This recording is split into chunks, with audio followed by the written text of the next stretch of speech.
તો સ્વાગત છે તમારું આજના એક મારા નવા વિડીયોની અંદર. તો તમે જે ડેમોન્સ્ટ્રેટ છું એ પ્રકારનો વિડીયો હું તમને એડિટ કરતા શીખવાડવાનો છું. વિડીયો પસંદ આવે તો વિડીયોને લાઇક કરજો અને ચેનલને સબસ્ક્રાઈબ કરી દેજો.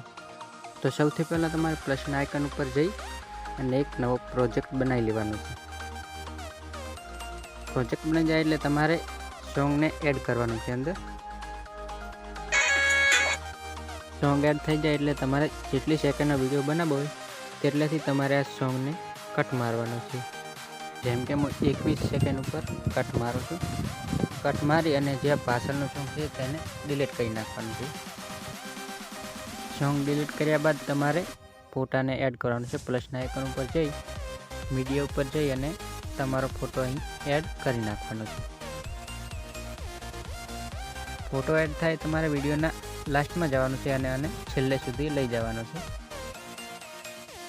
વિડીયોને લાસ્ટ સુધી કર્યા બાદ તમારે પ્લસના આઇકન ઉપર જવાનું છે. પ્લસના આઇકન ઉપર જઈને જ્યાં નીચે ખૂણામાં જે ચોરસ આપેલ છે તેના ઉપર ક્લિક કરી અને તેને ફૂલ સ્ક્રીન ઉપર કરી નાખવાનું છે.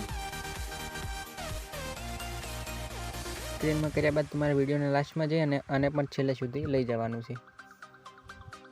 કર્યા બાદ તમારે આ કલરવાળા આઇકન ઉપર જવાનું છે અને અહીંયાથી જે આ સાઈડમાં આપેલ છે ત્યાં જવાનું છે અને જે વ્હાઇટ કલર છે ત્યાં તમારે બ્લેક કરી નાખવાનો છે અને જ્યાં બ્લેક છે ત્યાં તમારે કલરને કાઢી નાખવાનો છે.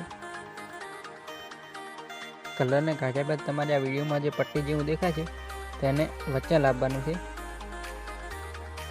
આવી રીતે તેને વચ્ચે લાવવાનું છે. અહીં ઉપરથી ત્યાં જેટલા તમારે રાખો એક કલર તેટલા સુધી તમારે તેને રાખવાનું છે. એટલું કર્યા બાદ તમારે ટેક્સ્ટ અને ઇફેક્ટની જરૂર પડશે. ટેક્સ્ટ અને ઇફેક્ટને જે આ સોંગ આપેલ છે તેના પ્રોજેક્ટની લિંક વિડીયોના ડિસ્ક્રિપ્શનમાં મળી જશે. પ્રોજેક્ટ ઓપન થાય એટલે તમારે જે પહેલી લેયર આપેલ છે તેને અને આ ત્રીજા નંબર જે ગ્રુપ આપેલ છે તેને આથી તમારે કોપી કરી લેવાની છે. કોપી કરીને જે પ્રોજેક્ટ તમે બનાવતા હતા તે પ્રોજેક્ટમાં જવાનું છે. આ પ્રોજેક્ટમાં આવી અને તમારે જે કોપી કરી હતી તેને અહીંયા પેસ્ટ કરી દેવાની છે. પેસ્ટ કરી અને તમારે જે પહેલો જે ઇફેક્ટવાળું ગ્રુપ છે તેને અહીંયાથી અનગ્રુપ કરી નાખવાનું છે. અને અનગ્રુપ કર્યા બાદ તમારે જે ટેક્સ્ટનું ગ્રુપ છે તેના ઉપર ક્લિક કરવાનું છે અને તમારી રીતે જ્યાં તમારે સેટ કરવો હોય ત્યાં કરી નાખવું.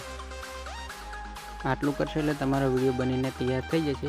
અહીંયાથી તમારે તેને એક્સપોર્ટ કરી નાખવાનું છે.